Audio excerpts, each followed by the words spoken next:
Yes, students, welcome back to our channel Puttappa Bio Garden.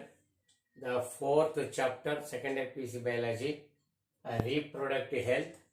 It carries 5 marks in your examination, and this is the first session of the chapter, reproductive health. What does the reproductive health means?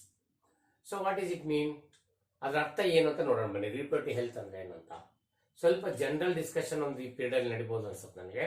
ಯಾಕಂದ್ರೆ ಅದರ concept ಅನ್ನು ನೀವು ಸರಿಯಾಗಿ ಅರ್ಥ ಮಾಡ್ಕೋಬೇಕಾಗತ್ತೆ. As you know that there is a population explosion on the planet. That means there is a high population density, and here because of the overpopulation there are so many social evils or so many problems are generally created of them regarding our reproduction, regarding our sex organs, reproductive organs, all the events of sexual reproduction, adolescence, and all those bring about so many problems. So in order to maintain the society with the people of normal reproductive behavior, one should understand the reproductive health. ಅಂದ್ರೆ ಈ ಹೆಚ್ಚಾಗಿ ಮಿತಿಮೀರ್ತಕ್ಕಂಥ ಜನಸಂಖ್ಯೆ ಇರೋದ್ರಿಂದ ಏನೆಲ್ಲ ಸಮಸ್ಯೆಗಳು ತಲೆದೂರಿದಾವೆ ಅದರೊಳಗಡೆ ಈ reproduction ಸಂಬಂಧಪಟ್ಟಂತೆ ಬೇಕಷ್ಟು ಡಿಸಾರ್ಡರ್ಸು, ಬೇಕಾದ ಸಮಸ್ಯೆಗಳು ಕ್ರಿಯೇಟ್ ಆಗ್ತವೆ. ಅವನ್ನ ಅರ್ಥ ಮಾಡ್ಕೊಳಕ್ಕಾಗಿ ಇದೊಂದು ಚಾಪ್ಟರ್ ಇದೆ. ಈಗೆಲ್ಲ ನೀವು ಪೇಪರಲ್ಲಿ, ನ್ಯೂಸ್ ಅಲ್ಲಿ ಅಥವಾ ಮೀಡಿಯಾದಲ್ಲಿ ಕೇಳಿರ್ಬೋದು, ಅಪ್ರಾಪ್ತ ಬಾಲಕಿಯ ಮೇಲೆ ಲೈಂಗಿಕ ಅತ್ಯಾಚಾರ ಅಥವಾ ರೇಪ್ ಅಂಡ್ ಮರ್ಡರ್ ಅಥವಾ ಇದಕ್ಕೆ ಸಂಬಂಧಪಟ್ಟಂತೆ ಬೇಕಾಷ್ಟು ಕೊಲೆಗಳು, ಕೀಟಲೆಗಳು, ದಾಂಧಲೆಗಳು ಆಗಿರೋದುಂಟು. ಇವನ್ನ ನೀವು ಕೇಳಿರ್ಬೋದು. ಎಸ್ಪೆಷಲಿ ನೀವೀಗ you are the people at the age of adolescence period. You have to understand various secondary sexual behaviors, various changes in the sex organs are to be very familiar with you. So regarding that concept, here we are going to discuss what are the various measures we can take to avoid the various disorders or diseases that may, because of the unscientific reproductive behaviors. So that is why this reproductive health is so important. ಲೈಂಗಿಕ ಆರೋಗ್ಯ ಅಂತಕ್ಕಂಥದ್ದನ್ನ ನಾವೆಲ್ಲರೂ ಸರಿಯಾಗಿ ಅರ್ಥ ಮಾಡ್ಕೋಬೇಕು. ಬೇಕಷ್ಟು sexual harassment, ಬೇಕಷ್ಟು ಈ ಥರ ರೇಪ್ ಅಂಡ್ ಮರ್ಡರ್ ಅಥವಾ ಆಗ್ತಕ್ಕಂಥದ್ದು ಬಹಳಷ್ಟಿದೆ. ಲಕ್ಷಗಟ್ಟಲೆ ವರ್ಷಕ್ಕೆ ಜನ ಇದರಲ್ಲಿ ಇನ್ವಾಲ್ವ್ ಆಗಿರ್ತಕ್ಕಂಥ ಇಂಥ ಇಲ್ಲಿಗಲ್ ಆಕ್ಟಿವಿಟೀಸ್ ಅಲ್ಲಿ, ಎಸ್ಪೆಷಲಿ ನಿಮ್ಮ ಏಜ್ ಇದೆಯಲ್ಲ, ಸೊ ಈ ಏಜ್ ಬಹಳಷ್ಟು ಇಂಪಾರ್ಟೆಂಟ್ ಆಗಿ ಇದನ್ನ ಅರ್ಥ ಮಾಡ್ಕೋಬೇಕಾಗಿರೋದು. ಆದ್ರಿಂದ ನೀವೀಗಲೇ ರೀಪ್ರೊಡಕ್ಷನ್ ಆರ್ಗ್ಯಾನಿಸಮ್ಸ್ ಫಸ್ಟ್ ಚಾಪ್ಟರ್ ನೋಡಿದ್ರಿ, ಸೆಕ್ಷುವಲ್ ರೀಪ್ರೊಡಕ್ಷನ್ ಫ್ಲವರಿಂಗ್ ಪ್ಲಾಂಟ್ಸ್ ಅನ್ನು ನೋಡಿದ್ರಿ, ಹ್ಯೂಮನ್ ರೀಪ್ರೊಡಕ್ಷನ್ ನೋಡಿದಿರಿ. ಈಗ ಅದೆಲ್ಲದೂ ಇಡೀ ರೀಪ್ರೊಡಕ್ಷನ್ ಪಟ್ಟಂತೆ ರೀಪ್ರೊಡಕ್ಟಿವ್ ಹೆಲ್ತ್ ಅಂದ್ರೆ ಅಂತ ನೋಡೋಣ. ರೀಪ್ರೊಡಕ್ಟಿವ್ ಹೆಲ್ತ್ ಅಂದ್ರೆ ಅಂತ ಒಂದು ಕ್ವಶನ್ ನಿಮ್ ಫಸ್ಟ್ ಕೇಳ್ಬೋದು. What is mean by reproductive health? Reproductive health ಅಂದ್ರೆ it is the total well being with the all aspects of reproduction. It is the total well-being with the all aspects of reproduction. Which are those aspects? They may be emotional aspects, they may be physical aspects or social aspects, even behavioral aspects. In all those aspects, there must be a normal people in the society. So that is the total well-being in all aspects of the reproduction, such as the physical, emotional, social and behavioral activities. So that is called reproductive health anta. Reproductive health ಅಂತಂದ್ರೆ ದೈಹಿಕವಾಗಿ, ಭೌತಿಕವಾಗಿ, physically, and then emotionally, so ನಮ್ಮ ಉದ್ವೇಗಕ್ಕೆ ಒಳಗಾಗ್ತಕ್ಕಂಥ ಈ ವಿಷಯದಲ್ಲಿ ಸಂಬಂಧಪಟ್ಟಂತೆ, ಹಾಗೇನೆ ಸೋಸಿಯಲಿ, ಸಮಾಜದಲ್ಲಿ ಜನಗಳೊಂದಿಗೆ ಹೊಂದ್ಕೊಳ್ಳೋದು ಈ ವಿಷಯಕ್ಕೆ ಸಂಬಂಧಪಟ್ಟಂತೆ, ಹಾಗೇನೆ ಬಿಹೇವಿಯರ್, ನಮ್ಮ ವರ್ತನೆಯಲ್ಲಿ ಬದಲಾವಣೆ ಆಗ್ತಕ್ಕಂಥ ಇವೆಲ್ಲಕ್ಕೂ ಸಂಬಂಧಪಟ್ಟಂತೆ ರೀಪ್ರೊಡಕ್ಟಿವ್ ಹೆಲ್ತ್ ಅನ್ನು ಕಾಪಾಡ್ಕೊಳ್ತಕ್ಕಂಥ, ಅಂದ್ರೆ ಸೆಕ್ಷುವಲ್ ಆಸ್ಪೆಕ್ಟ್ ಸಂಬಂಧಪಟ್ಟಂತೆ ಹೆಲ್ತ್ ಅನ್ನು ಕಾಪಾಡ್ಕೊಳ್ಳೋ, ವೆಲ್ ಬೀಯಿಂಗ್ ಚೆನ್ನಾಗಿರ್ತಕ್ಕಂಥದ್ದು ಅಂತ. That is called reproductive health.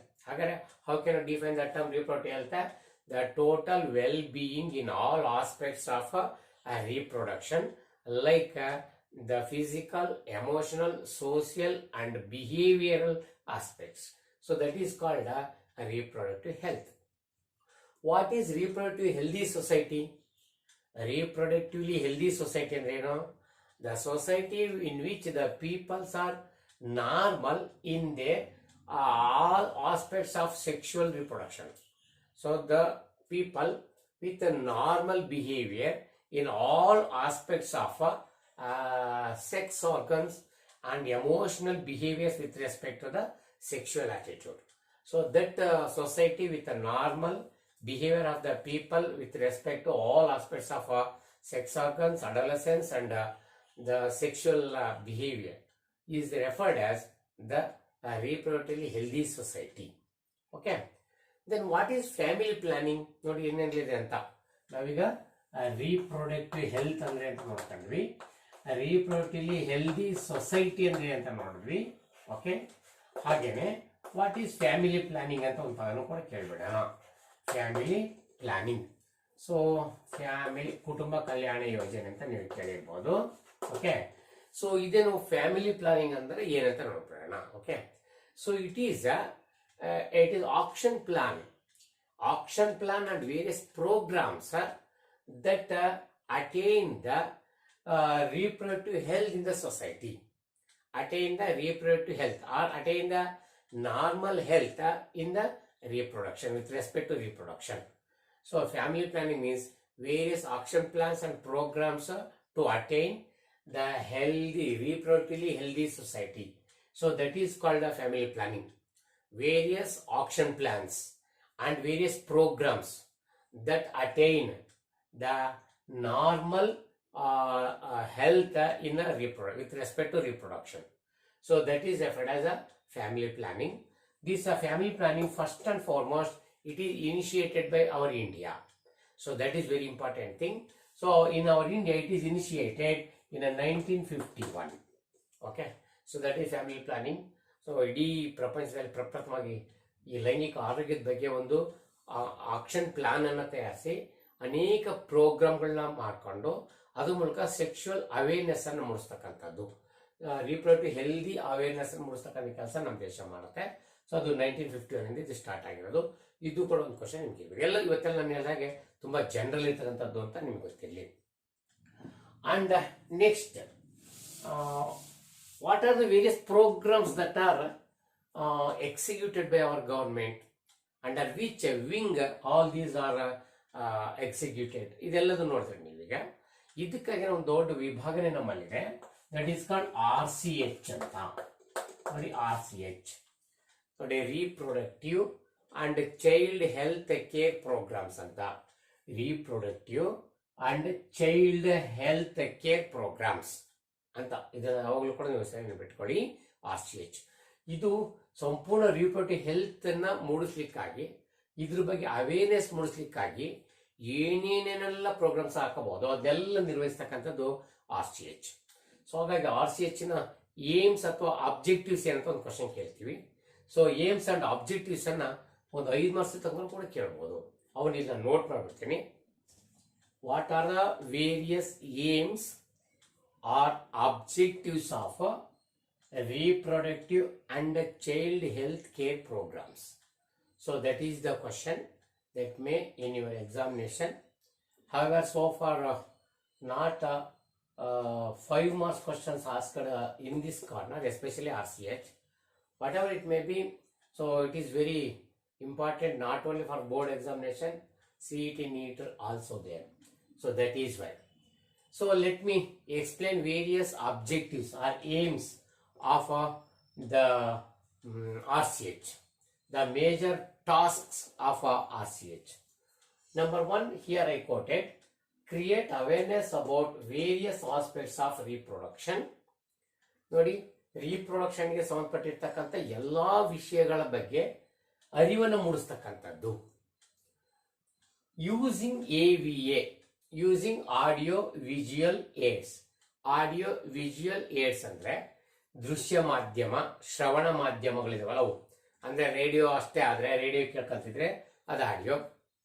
TV ಆದರೆ ಆಡಿಯೋ ವಿಡಿಯೋ, ಹಾಗೆ ಮೊಬೈಲ್ ಕೂಡ ಆಡಿಯೋ ವಿಡಿಯೋ, ಹೀಗೆ ಆಡಿಯೋ ವಿಡಿಯೋ ಏಡ್ಸ್ ಅನ್ನು ಬಳಸ್ಕೊಂಡು ಅವೇರ್ನೆಸ್ ಮೂಡಿಸೋದು. ಪ್ರಿಂಟ್ ಮೀಡಿಯಾ, ಇನ್ನು ನ್ಯೂಸ್ ಪೇಪರ್ಗಳು ಅಥವಾ ಆರ್ಟಿಕಲ್ಗಳು, ಬೇಕಾಷ್ಟು ವೀಕ್ಲಿ ಮಂತ್ಲಿ ಮ್ಯಾಗಝಿನ್ಗಳು ಬಳಸ್ಕೊಂಡು ಈ ಅವೇರ್ನೆಸ್ ಮೂಡಿಸೋದು. ಯಾರು ಮೂಡಿಸ್ತಾರೆ? By government activities, by government programs. So government ಇದಕ್ಕಾಗಿ ಒಂದು ವಿಭಾಗನ ಮಾಡ್ಕೊಂಡು ನಡೆಸ್ತಿದೆ. NGOs, ನಾನ್ ಗೌರ್ಮೆಂಟ್ ಆರ್ಗನೈಸೇಷನ್ಸ್ ಕೂಡ ಇದರಲ್ಲಿ ಬೇಕಾದ ಪಾತ್ರ ವಹಿಸ್ತಾ ಇದ್ದಾವೆ. ಸೊ ಇದು ಒಂದು ಏಮ್ ಆಗ್ಬೋದು. ಇನ್ನು ಎರಡನೇದೇನಪ್ಪ ಅಂದ್ರೆ provide sex education in schools. ನೋಡಿ, ಶಾಲಾ ಲೈಂಗಿಕ ಶಿಕ್ಷಣ ಅಂತ ಸ್ಕೂಲಲ್ಲಿ ಸೆಕ್ಸ್ ಎಜುಕೇಶನ್ ಅನ್ನು ಇಂಟ್ರೊಡ್ಯೂಸ್ ಮಾಡಿ, ಸೊ ಅದ್ರ ಮೂಲಕ ಆ ಒಂದು ಎಸ್ಪೆಷಲಿ ಅಡೋಲಸೆನ್ಸ್ ಅಲ್ಲಿ ಇರ್ತಕ್ಕಂಥ ಮಕ್ಕಳು ಏನಿದ್ದಾರೋ, ಸೊ ಅಂಥವ್ರಿಗೆ ಈ ಸರಿಯಾದ ಸೈಂಟಿಫಿಕ್ ನಾಲೆಡ್ಜ್ ಅನ್ನ ರೀಪ್ರೊಡ್ಯೂಸ್ ಹೆಲ್ತ್ ಬಗ್ಗೆ ಮೂಡಿಸ್ಬೇಕು. That is why sex education is very essential in schools. Why? To save the children, to save our students from myths and misconceptions. Myths ಮತ್ತೆ ಮಿಸ್ಕಾನ್ಸೆಪ್ಷನ್ಸ್. ಮಿತ್ಸ್ ಅಂತಕ್ಕಂಥದ್ದು ಮೂಢನಂಬಿಕೆಗಳು. ಈ ಮೂಢನಂಬಿಕೆಗಳು, ಮಿಸ್ಕಾನ್ಸೆಪ್ಷನ್ಸ್ ತಪ್ಪು ತಿಳುವಳಿಕೆಗಳು. ಏನ್ ಬಗ್ಗೆ? About sex related issues. ನೋಡಿ, ಸೆಕ್ಸ್ ರಿಲೇಟೆಡ್ ಇಶ್ಯೂಸ್ ಬೇಕಾಷ್ಟು ನಾನು ಆಗ್ಲೇ ಹೇಳಿದೆ, ರೇಪು, ಮರ್ಡರ್ ಎಲ್ಲ ನಡೀತಾ ಇದೆ, ಏನೆಲ್ಲ ಅತ್ಯಾಚಾರಗಳು ನಡೀತಾ ಇದೆ ಅಲ್ವಾ. ಸೊ ಅನ್ನೋನ್ ಅಥವಾ ಅಂಡರ್ ಏಜ್ ಇರ್ತಕ್ಕಂಥ ಅಥವಾ ಸಣ್ಣ ಸಣ್ಣ ಮಕ್ಕಳ ಮೇಲೆಲ್ಲ ಬೇಕಾಷ್ಟು ಈ ತರ ನಡೀತಾ ಇರೋದ್ರಿಂದ ಇಂಥ ಸೆಕ್ಸ್ ರಿಲೇಟೆಡ್ ಇಶ್ಯೂಗಳ ಬಗ್ಗೆ ಸರಿಯಾದ ಎಜುಕೇಶನ್ ಅನ್ನ ಕೊಡಬೇಕಾಗಿದೆ, ಎಸ್ಪೆಷಲಿ ಸ್ಕೂಲ್ ಲೆವೆಲ್ ಅಲ್ಲಿ.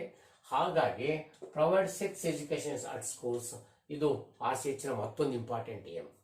ನೆಕ್ಸ್ಟ್ ಒಂದು prevent STDs by correct information about reproductive organs adolescence. ನೋಡಿ, prevent STDs, so sexually transmitted diseases. ಇದನ್ನು ಮತ್ತೆ ಕೂಡ ಮುಂದೆ ಓದ್ತೀವಿ. ಸೆಕ್ಶುಯಲಿ ಟ್ರಾನ್ಸ್ಮಿಟೆಡ್ ಡಿಸೀಸಸ್, ಅವನೇ ಸೆಕ್ಶುಯಲಿ ಟ್ರಾನ್ಸ್ಮಿಟೆಡ್ ಇನ್ಫೆಕ್ಷನ್ಸ್ ಅಂತ ಕೂಡ ಕರಿಬಹುದು. ಹಾಗೆಯೇ ಸೆಕ್ಶುಯಲಿ ರೀಪ್ರೊಡಕ್ಟಿವ್ ಟ್ರ್ಯಾಕ್ಟ್ ಇನ್ಫೆಕ್ಷನ್ಸ್ ಅನ್ಬೋದು, ವೆನೆರಲ್ ಡಿಸೀಸಸ್ ಅಂತ ಅನ್ಬೋದು, VDs ಅಂತ. ಇವೆಲ್ಲ ಒಂದೇ ಪದ. ನೋಡಿ, ಸೆಕ್ಸ್ ಮೂಲಕ ಆಗ್ತಕ್ಕಂಥ various disease that spread person to person through sexual intercourse, through sexual activities. So ಅದರಿಂದ ಬರ್ತಕ್ಕಂಥವಂತ ಉದಾಹರಣೆ ನೋಡಿ, ಈಗ ಹೆಪಟೈಟಿಸ್ ಇದೆ, ಏಡ್ಸ್ ಇದೆ, ಹೆಪಟೈಟಿಸ್ ಇದೆ, ಹಾಗೇನೆ ಹೆಪಟೈಟಿಸ್ B ಎಸ್ಪೆಷಲಿ. ಅದನ್ನು ಬಿಟ್ರೆ ಜೆನಿಟಲ್ ವಾರ್ಟ್ ಅಂತ ಇದೆ, ಜೆನಿಟಲ್ ಹರ್ಪಿಸ್ ಅಂತ ಇದೆ, ಕ್ಲೆಮಿಡಿಯೋಸಿಸ್ ಅಂತ ಇದೆ, ಟ್ರೈಕೋಮೋನಿಯಾಸಿಸ್ ಅಂತ ಇದೆ. ಸೊ ಬೇಕಾಷ್ಟು STDsಗಳಿದಾವೆ. ಸೊ ಆ ಥರ STDs ವಾರ್ಟ್ ಅಂತ ಇದೆ ಬರೀ. ಸೊ ಈಗ ಈ ತರ ಇರ್ತಕ್ಕಂಥ ಬ್ರೆಸ್ಟ್ ಕ್ಯಾನ್ಸರ್ ಇದೆ, ಸರ್ವೈಕಲ್ ಕ್ಯಾನ್ಸರ್ ಇದೆ, ಬೇಕಾಷ್ಟು ಥರ ಇದೆ ಅಂತ. ಇಂಥ STDಗಳ ಬಗ್ಗೆ ಸರಿಯಾದ ಇನ್ಫಾರ್ಮೇಶನ್ ಕೊಟ್ಟು ಸೆಕ್ಶುವಲ್ ಆಟಿಟ್ಯೂಡ್ ಮೂಲಕ, ಸೆಕ್ಶುವಲ್ ಆಕ್ಟಿವಿಟೀಸ್ ಮೂಲಕ ಆಡ್ತಕ್ಕಂಥ ಒಂದು ಕಲ್ಪನೆ ಅಂತ ಅವೇರ್ನೆಸ್ ಮೂಡಿಸಿ ಅವನ್ನ ತಡಿತಕ್ಕಂಥ ಕೆಲಸ ಆಗಬೇಕು. Prevent STDs by correct information about reproductive organs. So ಈ ರೀಪ್ರೊಡಕ್ಟಿವ್ ಆರ್ಗನ್ಸ್ ಬಗ್ಗೆ ಎಷ್ಟೋ ತುಂಬಾ ನಾಚಿಕೆ ಅಥವಾ ತುಂಬಾ ಪ್ರೈವೇಸಿ ಅನ್ನ ಕಾಪಾಡ್ತಕ್ಕಂಥದ್ದು ನಿಮ್ಗೆಲ್ಲರಿಗೂ ಗೊತ್ತಿರ್ತಕ್ಕಂಥದ್ದು. ಬಟ್ ಸೈಂಟಿಫಿಕಲಿ ನೋಡಿದ್ರೆ ಅತ್ಯಂತ ಇಂಪಾರ್ಟೆಂಟ್. ಅವರ ಹೆಲ್ತ್ ಬಗ್ಗೆ ಬಹಳ ಕೇಳಬೇಕು ನಾವು. ಈ ರೀಪ್ರೊಡಕ್ಟಿವ್ ಆರ್ಗನ್ಸ್ ಅಂತ ಏನಂತೀವಲ್ಲ, ಎಲ್ಲ ರೀಪ್ರೊಡಕ್ಟಿವ್ ಆರ್ಗನ್ಸ್ ಬಗ್ಗೆ ಅದರ ಕ್ಲೀನ್ನೆಸ್ ಮೇಂಟೈನ್ ಮಾಡ್ತಕ್ಕಂಥದ್ದು ಅಥವಾ ಅವನ್ನ ಸೊ ಪೀರಿಯಾಡಿಕಲಿ ಹೆಲ್ದಿಯಾಗಿ ಇಟ್ಕೊಳ್ತಕ್ಕಂಥದ್ದು ಏನು ಬೇಕು ಅವೆಲ್ಲವನ್ನು ಕೂಡ ಆಟಿಟ್ಯೂಡ್ ಡೆವಲಪ್ ಮಾಡಬೇಕಾಗತ್ತೆ. ಸೆಕ್ಸ್ ಆರ್ಗನ್ಸ್ ಬಗ್ಗೆ ಆಗ್ತಾನೆ ಬೆಳೀತಕ್ಕಂಥವ್ರಿಗೆ ಇವೆಲ್ಲ ಏನ್ ಸೆಕ್ಶುವಲಿ ಏನೇನು ಚೇಂಜಸ್ ಆ ಸೆಕ್ಸ್ ಆರ್ಗನ್ಸ್ ಅಲ್ಲಿ ಅವೆಲ್ಲ ಕಲ್ಪನೆ ಇರಲ್ಲ. ಈಗ menses cycle, very first menses ಆದಾಗ ಒಬ್ಬ ಹುಡುಗಿಗೆ ಎಷ್ಟೆಲ್ಲ ಭಯ, ಕಾತರ ಅಥವಾ ಟೆನ್ಷನ್ ಆಗ್ತದೆ, ಯಾಕಂದ್ರೆ ಬಗ್ಗೆ ಏನು ಕಲ್ಪನೆ ಇರಲ್ಲ. ಅದನ್ನ ಈ ಸೈಂಟಿಫಿಕಲಿ ನಾವು ಕರೆಕ್ಟಾಗಿ ಬಯೋಲಾಜಿಕಲಿ ಮೂಡಿಸ್ಬೇಕು. So sex organs and then adolescence, ಯೌವನಾವಸ್ಥೆ ಬಂದಾಗ ಅವರಲ್ಲಿ ಏನೆಲ್ಲ ಚೇಂಜ್ ಆಗುತ್ತಂತ, especially college level, first PUC ಲೆವೆಲ್ಗೂ ಅಥವಾ SLC ಲೆವೆಲ್ಗೆ ಬಂದಾಗ ಅವ್ರ ಆಟಿಟ್ಯೂಡ್ಸ್ ಕಂಪ್ಲೀಟ್ ಚೇಂಜ್, ತುಂಬಾ ಚೇಂಜ್. ಅವರು ಅಡೋಲಸೆನ್ಸ್ ಪೀರಿಯಡ್ ಅಥವಾ ಹರೆಯಾವಸ್ಥೆ ಕ್ವಾಲಿಟಿ ಅಂತ ಇಟ್ಟಾಗ ಅವ್ರನ್ನ ಕಂಟ್ರೋಲ್ ಮಾಡೋಕೆ ಎಷ್ಟು ಕಷ್ಟ ಆಗುತ್ತೆ ಅಂತಂದ್ರೆ, ಅವ್ರನ್ನ ಮೆಂಟಲಿ ಎಮೋಷನಲಿ ನಾವು ಒಂದೇ ನಾರ್ಮಲ್ ರೇಟಲ್ಲಿ ಇಡಬೇಕಂದ್ರೆ ಸರಿಯಾದ ಸೆಕ್ಷುವಲ್ ಎಜುಕೇಶನ್ ಗೊತ್ತಿರಬೇಕು. ಹಾಗಾಗಿ ಅಡೋಲಸೆನ್ಸ್ ಪೀರಿಯಡ್ ಅಲ್ಲಿ ಸರಿಯಾದ ದಾರಿಯಲ್ಲಿ ಹೋಗ್ಬೇಕಂದ್ರೆ ಈ ಅವೇರ್ನೆಸ್ ಬೇಕು. ನೆಕ್ಸ್ಟ್ RCH ನ ಮತ್ತೊಂದು ಏನಪ್ಪ ಅಂದ್ರೆ safe sex practice. Safe sex practice ಇದು ಒಂದು ಬಹಳಷ್ಟು ಇಂಪಾರ್ಟೆಂಟ್ ಆಗಿ. ಆಕ್ಚುಲಿ ಸೆಕ್ಶುವಲ್ ಇಂಟರ್ಕೋರ್ಸ್ ನಡೀತಿರ್ತಕ್ಕಂಥ ಸಂದರ್ಭದಲ್ಲಿ ಏನೇನೆಲ್ಲ ಪ್ರಿಕಾಷನ್ಸ್ ಆಗಬೇಕಾಗುತ್ತೆ, ಏನೆಲ್ಲ ಸರಿಯಾದ ಮಾರ್ಗಗಳಿದೆ ಅಥವಾ ಏನೆಲ್ಲ ವಿಧಾನಗಳಿದೆ, ಏನೆಲ್ಲ ಫೆಸಿಲಿಟೀಸ್ ಅಥವಾ ಅದಕ್ಕೆ ಬೇಕಾಗಿರ್ತಕ್ಕಂಥ ಸೈಂಟಿಫಿಕಲ್ ವೇಗಳಿದೆ, ಅದನ್ನ ಪರಿಚಯ ಮಾಡ್ಕೊಳ್ಬೇಕಾಗತ್ತೆ. ಸೇಫ್ ಸೆಕ್ಸ್ ಪ್ರಾಕ್ಟೀಸ್ ಇದು ಗೊತ್ತಿರಲ್ಲ. ಈ ಕಾರಣದಿಂದ ಎಷ್ಟೆಲ್ಲ ಸೆಕ್ಷುವಲ್ ಡಿಸೀಸ್ ಅಥವಾ STDಗಳು ತಂದ್ಕೊಳ್ತಾರೆ. ಹಾಗಾಗಿ ಇದನ್ನ ಕರೆಕ್ಟಾಗಿ ಗೊತ್ತಿರಬೇಕು. Next, educate couple about birth control devices. ಈ ಬರ್ತ್ ಕಂಟ್ರೋಲ್ ಡಿವೈಸಸ್ ಬಗ್ಗೆ ತುಂಬಾ ಡೆಪ್ತ್ ಆಗಿ ಈ ಕ್ಲಾಸಲ್ಲಿ ಓದ್ತೀವಿ ನಾವು ಈ ವೆರಿ ನೆಕ್ಸ್ಟ್ ಪೀರಿಯಡ್ ಅಲ್ಲೇನೆ. ಸೊ ಬರ್ತ್ ಕಂಟ್ರೋಲ್ ಡಿವೈಸಸ್ ಬಗ್ಗೆ ಗೊತ್ತಿರಬೇಕು. ಅಂದ್ರೆ ಸೊ ಮಕ್ಕಳನ್ನ ಈಗ ಸದ್ಯಕ್ಕೆ ಆಗೋದು ಬೇಡ ಅಂತ ನಾವು ತಡೆಯೋದಾದ್ರೆ ಸ್ಪೇಸ್ ಅಂತ ತೊಗೊಳೋದಾದ್ರೆ, ಈಗ ಒಂದು ಡೆಲಿವರಿ ಆಗಿದೆ, ವೆರಿ ನೆಕ್ಸ್ಟ್ ಡೆಲಿವರಿ ಯಾವಾಗ ಆಗಬೇಕು, ನೆಕ್ಸ್ಟ್ ಮಧ್ಯೆ ಒಂದು ಸ್ಪೇಸ್ ಬೇಕಂದ್ರೆ, ಅಥವಾ ಈಗ ಸದ್ಯಕ್ಕೆ ಮಕ್ಕಳು 2 ವರ್ಷ ಬೇಡ ಅಂದ್ರೆ, ಅಂತ ಸಂದರ್ಭದಲ್ಲೆಲ್ಲ ಬರ್ತ್ ಕಂಟ್ರೋಲ್ ಡಿವೈಸಸ್ ಇದಾವೆ. ಅವ್ರ ಬಗ್ಗೆ ಸರಿಯಾಗಿ ಎಜುಕೇಟ್ ಮಾಡಬೇಕಾಗತ್ತೆ ಜನಗಳಿಗೆ. ಅದನ್ನ ಇದು ಮಾಡ್ತಾ ಇದೆ. ಈಗಾಗೇನೆ prenatal and postnatal care ಅಂತ. ಪ್ರೀನೇಟಲ್ ಅಂದ್ರೆ ಹೆರಿಗೆ ಆಗೋಕ್ಕಿಂತ ಮೊದಲು ಅವಳು ಪ್ರೆಗ್ನೆಂಟ್ ಆಗಿದ್ದಾಗ ಏನೇನು ಕ್ರಮ ಕೈಗೊಳ್ಬೇಕಾಗತ್ತೆ, ಹೆಲ್ದಿ ಪ್ರೆಗ್ನೆನ್ಸಿ ಇರಬೇಕಂದ್ರೆ. ಆಮೇಲೆ ಪೋಸ್ಟ್ ನೇಟಲ್ ಹೆರಿಗೆ ಆದ್ಮೇಲೆ ಏನೇನು ಕ್ರಮ ಕೈಗೊಳ್ಬೇಕು, ಅದರಲ್ಲೂ ಬ್ರೆಸ್ಟ್ ಫೀಡಿಂಗ್, ಮಗುವಿಗೆ ಎದೆ ಹಾಲು ಕೊಡ್ಸಕ್ಕಂಥ ಕ್ರಮ ಹೇಗೆ, ಇವೆಲ್ಲದ್ರ ಬಗ್ಗೆ ಸರಿಯಾದ ಮಾಹಿತಿ ನೋಡಿ. ಈಗ ಜನವರಿ ಆಗಸ್ಟ್ ಫಸ್ಟ್ ವೀಕೆಲ್ಲ ಸ್ತನ್ಯಪಾನ ಮಾಸಾಚರಣೆ, ಸ್ತನ್ಯಪಾನ ಆಚರಣೆಗಳು ಮಾಡ್ತೀವಿ. ಸೊ ಇಂಥ ಆಚರಣೆಗಳು ಮಾಡ್ಬೇಕಂದ್ರೆ ಈ ಸಪ್ತಾಹಗಳು ಆಚರಿಸ್ತಾರೆ. ಸಂಪಟ್ಟಂತೆ ಸಂಪೂರ್ಣ ಅವೇರ್ನೆಸ್ ಮೂಡಿಸ್ತಕ್ಕಂಥದ್ದು. ಈ ಅವೇರ್ನೆಸ್ ಕೂಡ RCH ಮಾಡುತ್ತೆ. ಸೊ ಇಷ್ಟೆಲ್ಲವೂ ಕೂಡ RCH ನ ಮೇಜರ್ ಟಾಸ್ಕ್ಸ್, ಮೇಜರ್ ಏಮ್ಸ್ ಅಥವಾ ಮೇಜರ್ ಗೋಲ್ಸ್ ಅಂತ ಕೂಡ ಅನ್ನೋಣ. ರಿಪ್ರೊಡಕ್ಟಿವ್ ಹೆಲ್ತ್ ಈ ಕಾನ್ಸೆಪ್ಟ್ ನಾವು ಅತ್ಯಂತ ಇಂಪಾರ್ಟೆಂಟ್. ನಾವು ಯಾಕೆ ಗಮನಿಸಬೇಕಾಯ್ತು ಅಂದ್ರೆ, ಡ್ಯೂ ಟು ಓವರ್ ಪಾಪ್ಯುಲೇಷನ್. ನಾನು ಮೊದಲೇ ಹೇಳಿದಂಗೆ ತುಂಬಾ ಜನಸಂಖ್ಯೆಯಲ್ಲಿ ಹೆಚ್ಚಳ ಆಗ್ತಿದೆ, ಜನಸಂಖ್ಯೆ ಸ್ಫೋಟ ಆಗ್ತಾ ಇದೆ. ಅಂಥದ್ರಲ್ಲಿ ಹೆಚ್ಚು ಜನ ಬಂದಂಗೆ ರಿಪ್ರೊಡಕ್ಟಿವ್ ಹೆಲ್ತ್ ಬಗ್ಗೆ ನಾವು ಸರಿಯಾದ ಕ್ರಮ ಕೈಗೊಳ್ಳಿಲ್ಲ ಅಂದ್ರೆ, ನಮ್ಮ ಪ್ರೀ ರೀಪ್ರೊಡಕ್ಟಿವ್ ಏಜ್ ಅಥವಾ ರೀಪ್ರೊಡಕ್ಟಿವ್ ಏಜ್ ಅಥವಾ ಪೋಸ್ಟ್ ರೀಪ್ರೊಡಕ್ಟಿವ್ ಏಜ್ ಅಲ್ಲಿ ಸರಿಯಾದ ಪ್ರಪೋರ್ಷನ್ ಅನ್ನ ಮೇಂಟೈನ್ ಮಾಡ್ಕೊಳ್ಳಿಲ್ಲ ಅಂದ್ರೆ ಇಡೀ ಒಂದು ಪಾಪ್ಯುಲೇಷನ್ ನಾಶ ಆಗ್ಬಿಡ್ಬೋದು. ಅದಕ್ಕಾಗಿ ರಿಪ್ರೊಡಕ್ಟಿವ್ ಹೆಲ್ತ್ ಅನ್ನು ನಾವು ಸರಿಯಾದ ಅವೇರ್ನೆಸ್ ಅನ್ನು ಮೂಡಿಸಬೇಕಾಗಿರೋದ್ರಿಂದ ಪಾಪ್ಯುಲೇಷನ್ ಎಕ್ಸ್ಪ್ಲೋಷನ್ ಬಗ್ಗೆ ಒಂಚೂರು ಮಾಹಿತಿ ಗೊತ್ತಿರ್ಬೇಕು ನಮಗೆ. ಇಲ್ಲಿ ಪಾಪ್ಯುಲೇಷನ್ ಎಕ್ಸ್ಪ್ಲೋಷನ್ ಅಂದ್ರೆ ಏನು, what are the reasons for population explosion, what are the measures we can take to control the population explosion, ಇಷ್ಟು ಗೊತ್ತಿದೆ ಸಾಕು. What is population explosion? The rapid increase in the population number. Rapid increase in the population number, that is said to be population explosion. So rapid increase in the population density, population number in a given period of time, in a given geographical area, that is said to be population explosion. ಜನಸಂಖ್ಯಾ ಸ್ಫೋಟ ಅಂದ್ರೆ ಅದು. What are the reasons for this? ಇದಕ್ಕೆ ಕಾರಣಗಳೇನೋದು exam ಕೇಳಿದೀವಿ ನೋಡಿ, ಆಮೇಲೆ exam ಕೇಳಿದೀವಿ ಅಂತ ಆಯ್ತು. What are the reasons for population explosion? ಇದಕ್ಕೆ ರೀಸನ್ಸ್ ಏನೇನಂತ ನೋಡ್ಬಿಡೋಣ. So that is a decline. Okay, so decline in MMR ನೋಡಿ. ಸೊ ಡಿಕ್ಲೈನ್ ಇನ್ MMR ಅಂತ. ಏನ್ ಡಿಕ್ಲೈನ್ ಇನ್ MMR ಅಂದ್ರೆ, ಡಿಕ್ಲೈನ್ ಕಡಿಮೆ ಆಗೋದು ಅಥವಾ ಕೆಳಗೆ ಇಳಿತಕ್ಕಂಥದ್ದು. ಏನ್ ಕಡಿಮೆ ಆಗಿದೆ? ಮ್ಯಾಟರ್ನಲ್ ಮಾರ್ಟಾಲಿಟಿ ರೇಟ್ ನೋಡಿ. ಮ್ಯಾಟರ್ನಲ್ ಮಾರ್ಟಾಲಿಟಿ ರೇಟ್, ತುಂಬಾ ಸಾವುಗಳೆಲ್ಲ ಹಿಂದಿನ ಕಾಲದಲ್ಲಿ ಆಗ್ತಿದ್ವು. ಅಂದ್ರೆ ಯಾವಾಗ ಸೈನ್ಸ್ ಡೆವಲಪ್ ಆಗಿರ್ಲಿಲ್ವೋ ಅಥವಾ ಮೆಡಿಕಲ್ ಅಡ್ವಾನ್ಸ್ ಇರ್ಲಿಲ್ವೋ ಅಂತ ಸಂದರ್ಭದಲ್ಲಿ ಬಹಳಷ್ಟು ಸಾವುಗಳಾಗ್ತಿದ್ದು. ಅಂದ್ರೆ ಹೆರಿಗೆ ಸಂದರ್ಭದಲ್ಲಿ ತುಂಬಾ ಸಾವುಗಳಾಗ್ತಿತ್ತು ಅಂತ. ಈ ಹೆರಿಗೆ ಆಗ್ತಕ್ಕಂಥ ತಾಯಿ ಏನಿದ್ದಾಳೆ ಅವಳು ಮ್ಯಾಟರ್ನಲ್ ಮಾರ್ಟಾಲಿಟಿ, ಸಾವಿನ ಪ್ರಮಾಣ ರೇಟ್ ದರ. ಸೊ ಈ ಹೆರಿಗೆ ಸಂದರ್ಭದ ಮಾರ್ಟಾಲಿಟಿ ರೇಟ್ ಏನಿತ್ತಲ್ಲ ತುಂಬಾ ಜಾಸ್ತಿ ಇತ್ತು ಆ ಕಾಲದಾಗೆ. ಸೊ ಯಾಕಂದ್ರೆ ಸರಿಯಾದ ಮಾರ್ಗಗಳು ಅಥವಾ ಸೈನ್ಸ್ ಗೊತ್ತಿರಲಿಲ್ಲ. ಅಂತ ಮ್ಯಾಟರ್ನಲ್ ಮಾರ್ಟಾಲಿಟಿ ರೇಟ್ ಇವತ್ತು ಡಿಕ್ಲೈನ್ ಆಗಿದೆ, ಇವತ್ತು ತುಂಬಾ ಕಡಿಮೆ. ಯಾಕಂದ್ರೆ because well advanced in pregnancy maintenance, delivery, postnatal care, ಅವೆಲ್ಲದ್ರ ಬಗ್ಗೆ ತುಂಬಾ ನಾಲೆಡ್ಜ್ ಇವತ್ತು ನಮಗಿದೆ. ಹಾಗಾಗಿ ಸೊ ತಾಯಂದಿರ ಮರಣದ ಪ್ರಮಾಣ ಕಡಿಮೆ ಆಗಿರೋದು ಒಂದು. ತಾಯಿ ಉಳಿದ್ರೆ ಎಷ್ಟೊಂದು ಮಕ್ಕಳಿಗೆ ಮತ್ತೆ ಜನ್ಮ ಕೊಡ್ಬೋದಲ್ಲ ಅದಕ್ಕೆ. ನೆಕ್ಸ್ಟ್ ಇದೇ ತರ ಡಿಕ್ಲೈನ್ ಇನ್ IMR. ಸೊ ಇದು ಇನ್ಫ್ಯಾಂಟ್ ಮಾರ್ಟಾಲಿಟಿ ರೇಟ್. ಇನ್ಫ್ಯಾಂಟ್ ಹುಟ್ಟತಕ್ಕಂಥ ಮಕ್ಕಳು ಏನ್ ತಾಯಿ ಹೆರಿಗೆ ಮಾಡ್ತಕ್ಕಂಥ ತಾಯಿ ಅಷ್ಟೇ ಅಲ್ಲ, ಹೆರಿಗೆ ಆಗ್ತಕ್ಕಂಥವಳು ಅದು ಹುಟ್ಟದ ಮಗುವಿನ ಪ್ರಮಾಣ ಸಾವುಗಳು ಕೂಡ ಜಾಸ್ತಿ ಇದ್ವು ಅವಾಗ. ಯಾಕಂದ್ರೆ ಮಗುವಿನ ಉಳಿಸ್ಕೊಳ್ತಕ್ಕಂಥ ಪ್ರಮಾಣ ಕೂಡ ಜಾಸ್ತಿ ಗೊತ್ತಿರಲಿಲ್ಲ. ಇವತ್ತು ಸಿಜೇರಿಯನ್ ಬೇಕಾಸ್ ತರದ ಅಡ್ವಾನ್ಸ್ಡ್ ಬಂದಿದ್ದಾವೆ. ಆವಾಗ ಮಗು ಕೂಡ ಸಾಯೋದು ಜಾಸ್ತಿ ಇದ್ವು, ಅದು ಇವತ್ತು ಕಡಿಮೆ ಆಗಿದೆ. ಹಾಗಾಗಿನೇ ಓವರ್ ಪಾಪ್ಯುಲೇಷನ್ ಆಗ್ತಿದ್ವಿ ನಾವು ಅಂತ. Decline in maternal mortality rate, decline in infant mortality rate. So ಇದನ್ನು ಬಿಟ್ರೆ ನೆಕ್ಸ್ಟ್ ಮತ್ತೇನು ಅಂತ, ನೆಕ್ಸ್ಟ್ ಏನಪ್ಪ ಅಂತಂದ್ರೆ increase in the population by controlling the various diseases by advance medical facilities, that is the prevention. So prevention of diseases. ನೋಡಿ ಕಾಯಿಲೆ ಸಣ್ಣ ಸಣ್ಣ ಕಾಯಿಲೆಗೆ ಬೇಕಾದ ಜನ ಸತ್ತೋಗಿದ್ದಾರೆ, ಸಣ್ಣ ಪುಟ್ಟ ಕಾಯಿಲೆ ಸತ್ತೋಗಿದ್ದಾರೆ, ಯಾಕಂದ್ರೆ ಸರಿಯಾದ ಮೆಡಿಕಲ್ ಫೆಸಿಲಿಟೀಸ್ ಇರಲಿಲ್ಲ. ಬಟ್ ಇವತ್ತೇನಾಗಿದೆ ಅಂದ್ರೆ prevention diseases due to due to advanced medical facilities. ನೋಡಿ, due to advanced medical facilities the number of deaths due to diseases are prevented. So ಇದು ಒಂದು ಇಂಪಾರ್ಟೆಂಟ್ ಆಗಿ ನಾವು ನೋಡ್ಬೇಕಾಗಿರೋದು. So decline in the death rate,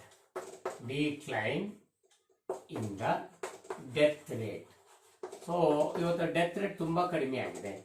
ಸುಲಭವಾಗಿ ಒಬ್ಬ ಮನುಷ್ಯ ಸಾಯಬೇಡ. ಏನೆಲ್ಲ ಸರ್ಜರಿಗಳು, ಆಪರೇಷನ್ಗಳು, ಏನೆಲ್ಲ ಅಡ್ವಾನ್ಸ್ ಟೆಕ್ನಾಲಜಿಗಳು ಬಂದಿದೆ, ಬಾಡಿ ಸ್ಕ್ಯಾನಿಂಗ್ ಮಾಡ್ತಕ್ಕಂಥ ಡಯಾಗ್ನಾಸ್ಟಿಕ್ ಟೂಲ್ಸ್ ತುಂಬಾ ಅಡ್ವಾನ್ಸ್ ಆಗಿರೋದ್ರಿಂದ ಸಾವುಗಳ ಪ್ರಮಾಣ ತುಂಬಾ ಕಡಿಮೆ ಆಗಿದೆ ಅವತ್ತಿನ ಕಾಲಕ್ಕೆ ಹೋಲಿಸಿದ್ರೆ ಅಂತ ಅರ್ಥ. ನೋಡಿ, ಈಗಲೇ ಕರೋನಾದಲ್ಲಿ ಅಷ್ಟು ಸುಲಭವಾಗಿ ನಾವು ಎಷ್ಟೊಂದು ಜನ ಇಡೀ ಪಾಪ್ಯುಲೇಷನ್ನೇ ಹೋಗ್ಬೇಕಾಗಿತ್ತು ಅಂತ ಎಷ್ಟೊಂದು ಜನ ವ್ಯಾಕ್ಸಿನೇಷನ್ ಮಾಡಿ ಅದು ಮಾಡಿ ಏನೆಲ್ಲ ಉಳಿಸ್ಕೊತಾ ಇದೀವಿ, ಎಷ್ಟೊಂದು ಪ್ರಿಕಾಷನ್ ತಗೊಳ್ತಾ ಇದೀವಿ ಅಲ್ವಾ. ಸೊ ಇಷ್ಟೊಂದು ಅವಾಗ ಇರಲಿಲ್ಲ. ಬಟ್ ಇವತ್ತು ಡೆತ್ ರೇಟ್ ತುಂಬಾ ಕಡಿಮೆ ಆಗಿದೆ. ಅದು ಮತ್ತೊಂದು ಪಾಯಿಂಟ್ ಅನ್ನ ನಾವು ಇಲ್ಲಿ ಗಮನಿಸೋದಾದ್ರೆ, ಪಾಪ್ಯುಲೇಷನ್ ಇನ್ಕ್ರೀಸ್ಗೆ ಕಾರಣ ಏನಂದ್ರೆ increase in the reproductive age people, increase in the reproductive age people. ಇದು ಒಂದು. ಸೊ ಏನ್ ಇಡೀ ನಮ್ಮ ಲೈಫ್ ಸೈಕಲ್ 3 ಭಾಗ ಮಾಡಿ, ಫಸ್ಟ್ ಚಾಪ್ಟರ್ಲಿ ರಿಪ್ರೊಡಕ್ಟಿವ್ ಏಜ್ ಅಥವಾ ಜುವಿನೈಲ್ ಫೇಸ್ ಅಂತ ಕರೀತೀವಿ. ಜುವಿನೈಲ್ ಆದ್ಮೇಲೆ ರಿಪ್ರೊಡಕ್ಟಿವ್ ಫೇಸ್, ಆಮೇಲೆ ಸೆನೆಸೆನ್ಸ್. ಈಗ ರಿಪ್ರೊಡಕ್ಟಿವ್ ಏಜ್ ಅಲ್ಲಿ ಇರ್ತಕ್ಕಂಥ ಸಂಖ್ಯೆ ಜಾಸ್ತಿ ಆದಷ್ಟು ನಮ್ಮ ಪಾಪ್ಯುಲೇಷನ್ ಜಾಸ್ತಿ ಆಗೇ ಆಗುತ್ತೆ ಆಟೋಮೆಟಿಕಲಿ. ಸೊ ಅವ್ರ ಸಂಖ್ಯೆ ಜಾಸ್ತಿ ಇದೆ, ಹಂಗಾಗಿ ಹೆಚ್ಚು ಮಕ್ಕಳು ಹುಡ್ತಾನೆ ಇದ್ದಾವೆ ಅಂತ. ಸೊ ಇಷ್ಟು ಇದ್ರ ಜೊತೆಗೆ ಇನ್ನೂ ರಿಲಿಜಿಯನ್ಸ್ ಏಕಿದೆ, ಇನ್ನೂ ಎಲ್ಲ ಏನು ಸರಿಯಾದ ಮಾರ್ಗ ಅಂದ್ರೆ ಸೂಪರ್ಸ್ಟಿಷನ್ಸ್ ಇದಾವೆ. ನಾವು ಗಂಡು ಮಗುನೇ ಆಗ್ಬೇಕು ಅಂತಕ್ಕಂಥ ಮೂರ್ಖತನ, ಅಥವಾ ನಾವು ಆಪರೇಷನ್ ಮಾಡಿಸ್ಕೊಳ್ಳೋದು ನಮ್ಮ ದೇವರು ಒಪ್ಪಲ್ಲ ಅಂತಕ್ಕಂಥದ್ದು, ಈ ತರ ಏನೆಲ್ಲ ತರದ ಕೂಡ ಇದಕ್ಕೆ ಕಾರಣ ಆಗ್ಬೋದು. ಅರ್ಲಿ ಮ್ಯಾರೇಜ್ ಕೂಡ ಇದಕ್ಕೆ ಕಾರಣ ಆಗ್ಬೋದು, ಅರ್ಲಿ ಮ್ಯಾರೇಜ್ಗಳು. ಸೊ ಇದರಲ್ಲಿ ಮೇಜರ್ ನಾವು ಇಲ್ಲಿ ನೋಟ್ ಮಾಡಿದ್ರೆ ಇವು ನೋಟ್ ಮಾಡೋದು ಸಾಕಾಗುತ್ತೆ. These are the various reasons for over population ಅಥವಾ population explosion. What are the measures we can take to control? Okay, measures to control over population ತಡೆಯಲಿಕ್ಕೆ ಏನೇನು ಮೆಜರ್ಸ್ ತಗೋಬಹುದು ಈಗ? ಸೊ ಇಷ್ಟು ಪಾಯಿಂಟ್ಸ್ ನಮ್ಮ ಟೆಕ್ಸ್ಟ್ ಬುಕ್ ಪ್ರಕಾರ ನೋಟ್ ಮಾಡೋದು. So what are the various measures one can take to control the over population? What are the measures we can take to avoid the population explosion? So population ಅತಿಯಾಗಿ ಸ್ಫೋಟ ಆಗೋದನ್ನು ತಪ್ಪಿಸ್ಬೇಕಂದ್ರೆ ಏನೆಲ್ಲ ಕ್ರಮಗಳು ಕೈಗೊಳ್ಬಹುದು ಅಂತ. ಒಂದೇದು, so we can control the over population by raising the marriageable age. By raising the marriageable age, so that is 18 years to girls and 21 years to boys. Yes, so 18 years for girls, 21 years for boys. So ಇದು ಈಗ already ಇರ್ತಕ್ಕಂಥದ್ದು. ಈ rice ಮಾಡೋದು, marriageable age ಅನ್ನ rice ಮಾಡೋದು ಮುಖಾಂತರ early marriage ಆಗದಂಗೆ ನೋಡ್ಕೋಬೇಕು. So early ಬಾಲ್ಯ ವಿವಾಹ ಇವಾಗ ತುಂಬಾ ಕಾನೂನುಗಳು ತಗೊಂಡಿದ್ದಾರೆ. ಹಾಗೇನೆ ಸೊ 18 ಇಯರ್ಸ್ ಕಡಿಮೆ ಆಗಲಿ ಅಥವಾ ಬಾಯ್ಸ್ ಅಲ್ಲಿ 21 ಇಯರ್ಸ್ ಕಡಿಮೆ ಇದ್ರೆ ಯಾವ ಕಾರಣಕ್ಕೂ ಮದುವೆ ಮಾಡ್ಕೊಡ್ದು ಅಂತಕ್ಕಂಥದ್ದು. ಈ ತರ ರೈಸ್ ಮಾಡೋದ್ರಿಂದ ಪಾಪ್ಯುಲೇಷನ್ ಕಂಟ್ರೋಲ್ ತಪ್ಪಿಸಬಹುದು. ಯಾಕಂದ್ರೆ ಅರ್ಲಿ ಮ್ಯಾರೇಜ್ಗಳು ಅವ್ರಿಗೆ ಗೊತ್ತಿರಲ್ಲ ಮಕ್ಳು ಹುಟ್ಟಿದ್ರೆ ಏನು ಅಂತಲ್ಲ ಅಂತ. ಇಲ್ಲೂ ಕೂಡ ತುಂಬಾ ಹಳಬರೆಲ್ಲ ಕೇಳ್ಬಂದು ಮಕ್ಳು ಹುಟ್ಟಿದ್ರೆ ಅವ್ರಿಗೇನು ದೇವ್ರು ಕೊಟ್ಟಿದ್ದಾನೆ ಹುಟ್ಟಿಸವೆ ಅಥವಾ ಹುಟ್ಟಿದೆ ಹುಲ್ ಮೇಯಿಸ್ತಾನೆ, ಹೀಗೆಲ್ಲ ಏನೆಲ್ಲ ಅನ್ಸೈಂಟಿಫಿಕಲಿ ಮಾತಾಡೋದುಂಟು. ಬಟ್ ಒಬ್ಬ ಹುಟ್ಟಿದ್ರೆ ಎಷ್ಟೊಂದು ನ್ಯಾಚುರಲ್ ರಿಸೋರ್ಸ್ ಬೇಕು ಅವ್ನು ಬದುಕುಳಿಯಕ್ಕೆ. ಸುಮಾರು 70-80 ವರ್ಷ ಬದುಕ್ತಾನೆ, ಅಷ್ಟೊತ್ತಿಗೆ ಎಷ್ಟು ನ್ಯಾಚುರಲ್ ರಿಸೋರ್ಸ್ ಅನ್ನ ಅವ್ನು ಬಳಸ್ತಾನಂತ ಗೊತ್ತಿದ್ಯಾ? ಸೊ ಅದ್ರ ಬಗ್ಗೆ ನಮ್ಗೆ ಕಲ್ಪನೆ ಇರಬೇಕಾಗತ್ತೆ.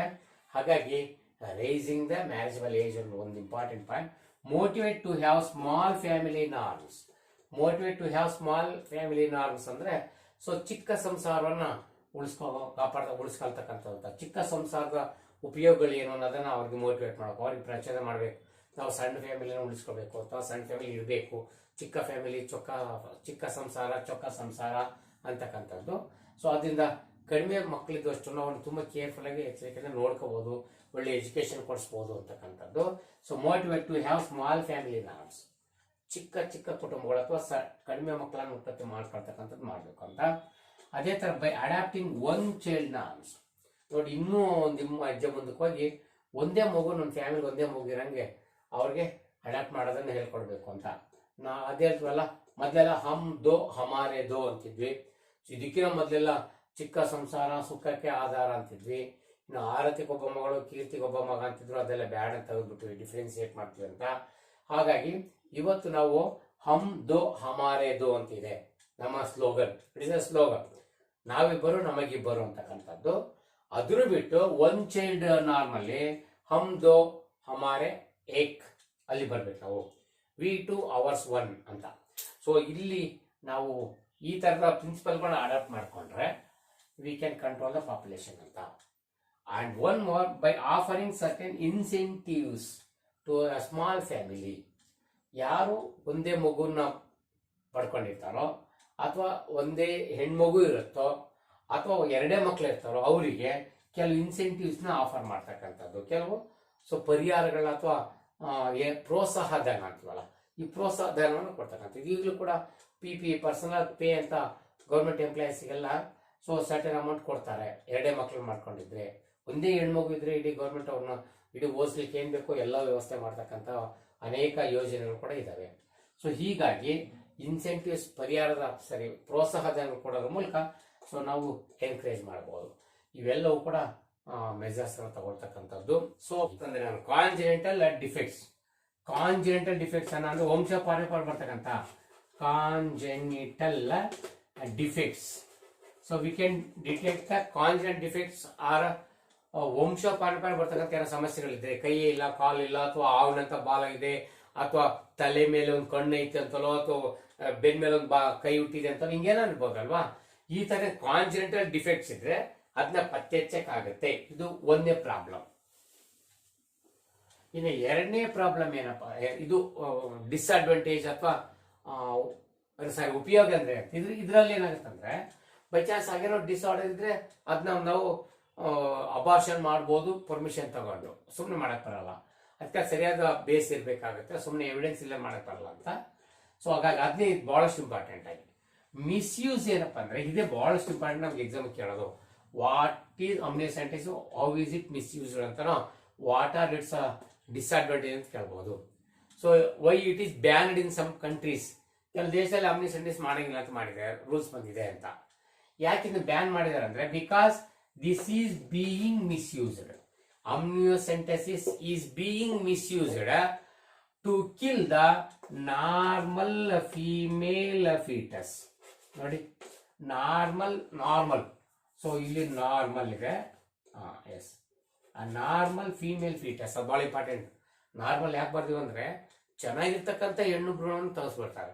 ಏನೋ ಡಿಸಾರ್ಡರ್ ಇದ್ರೆ, ಡಿಫೆಕ್ಟ್ ಇದ್ರೆ, ಡಿಸೀಸ್ಡ್ ಆಗಿದೆ ತೆಗೀಲಿ, ಬಟ್ ನಾರ್ಮಲ್ ಇರ್ತಕ್ಕಂಥ ಸಾಯಿಸ್ಬಿಡ್ತಾರೆ. ಅದಕ್ಕೆ ಈ ಯಾವುದೇ ಕಾರಣ ಭ್ರೂಣ ಲಿಂಗ ಪತ್ತೆ ಪರೀಕ್ಷೆಯನ್ನು ನಿಷೇಧಿಸಲಾಗಿದೆ ಅಂತ ಎಲ್ಲ ನರ್ಸಿಂಗ್ ಹೋಮ್ಗಳು ಹಾಸ್ಪಿಟಲ್ ಮುಂದೆ ಹಾಕಿದ್ದಾರೆ ನೋಡಿ. ಸೊ ಯಾಕೆ ಲಿಂಗ ಅಥವಾ ಭ್ರೂಣ ಲಿಂಗ ಪತ್ತೆ ಹಚ್ಚೋದು ಮಾಡಿದ್ವು ಅಂದ್ರೆ, ಇದನ್ನ ಮಿಸ್ಯೂಸ್ ಮಾಡ್ತಾರೆ, ಪತ್ತೆ ಹಚ್ಚೋದು ತಪ್ಪಿಸ್ಬೇಕು ಅಂತ. ಈ ಮಿಸ್ಯೂಸ್ ಅಲ್ಲಿ ಎಸ್ಪೆಷಲಿ ಫೀಮೇಲ್ ಫೀಟಿಸೈಡ್ ಇದನ್ನ ಬಳಸ್ತಾರೆ. ಸೊ ಹಾಗಾಗಿ amniocentesis is being misused for normal female foeticide. So foeticide ಸಾಯಿಸ್ತಕ್ಕಂಥದ್ದು ಅಂತ, ಫೀಟಸ್ ಅನ್ನೇ ಸಾಯಿಸ್ತಕ್ಕಂಥದ್ದು. ಓಕೆ, ಸೊ ಈ ನಾರ್ಮಲ್ ಫೀಮೇಲ್ ಫೀಟಿಸೈಡ್ ಅನ್ನು ತಪ್ಪಿಸ್ಲಿಕ್ಕಾಗಿನೇ ಅಮ್ನಿಯೋಸೆಂಟಿಸಿಸ್ ಬ್ಯಾನ್ ಮಾಡಿದ್ರೆ ಯಾವ್ದು ಕೇಳ್ತೀವಿ ಅದು ಹೇಳಿ. ಓಕೆ, ಈಗ CDRL ಅಂತ ಇದೆ. Okay, central drug research limited ಅಂತಕ್ಕಂಥದ್ದು. ಸೊ ಇದು ಬಿಕಾಸ್ ಇದ್ರ ಬಗ್ಗೆ ದಾರಿಗಳು ಹೇಳ್ಕೊಟ್ಟಿದೆ, ಏನ್ ಮಾಡ್ಬೋದು ಅಂತ. ಬೇಕಷ್ಟು ಮೆಡಿಸಿನ್ಸ್ ಇದೆ, ಅದ್ರ ಬಗ್ಗೆ ಇದೊಂದು ಲಾಂಗ್ ಫಾರ್ಮ್ ಕೇಳಬಹುದು, ಅದಕ್ಕಿರಲಿ ಅಂತ. ಏನ್ ಹ್ಯಾವ್. ಸೊ ಹಾಗಾಗಿ ನಾವು ಈ ಒಂದು ಕ್ಲಾಸಲ್ಲಿ ಅತ್ಯಂತ ಇಂಪಾರ್ಟೆಂಟ್ ಆಗಿ ಕೆಲವು ಜನರಲ್ ವಿಷಯ ಡಿಸ್ಕಸ್ ಮಾಡಿದ್ವಿ. ಇದ್ರೆ ಬಹಳಷ್ಟು ಇಂಪಾರ್ಟೆಂಟ್. ಪಾಪ್ಯುಲೇಷನ್ ಇನ್ಕ್ರೀಸ್ ಆಗಲಿಕ್ಕೆ ಕಾರಣ ಕೇಳಿದ್ದಾರೆ, ನಮ್ಮ ಕಂಟ್ರೋಲ್ ಮಾಡಲಿಕ್ಕೆ ಮೆಜರ್ಸ್ ಏನು ಕೇಳಿದ್ದಾರೆ, ಅಮ್ನಿಯೋಸೆಂಟಿಸಿಸ್ ಅಂದ್ರೆ ಏನು, ಅದನ್ನ ಯಾಕೆ ಬ್ಯಾನ್ ಮಾಡಿದ್ರೆ ಅಂತ ತುಂಬಾ ಸರಿ ಕೇಳಿರೋ ಕ್ವಶನ್ ಇದು. ಇಷ್ಟು ಈ ಪೀರಿಯಡ್ ಬಹಳಷ್ಟು ಇಂಪಾರ್ಟೆಂಟ್ ಆಗಿ ಪದೇ ಕೇಳಿರೋದು. ನೆಕ್ಸ್ಟ್ ವಿಡಿಯೋದಲ್ಲಿ ತುಂಬಾ ಎಕ್ಸಾಮ್ ಕೇಳ್ತಕ್ಕಂಥ ಬಹಳಷ್ಟು ಇಂಪಾರ್ಟೆಂಟ್ ಬರ್ತವೆ, ಅದ್ರಲ್ಲಿ ನೆಕ್ಸ್ಟ್ ವಿಡಿಯೋಕ್ಕೆ ಹೋಗೋಣ. ಸದ್ಯಕ್ಕೆ ಈ ಕ್ಲಾಸನ್ನು ಇಲ್ಲಿಗೆ ಸ್ಟಾಪ್ ಮಾಡೋಣ. Thank you.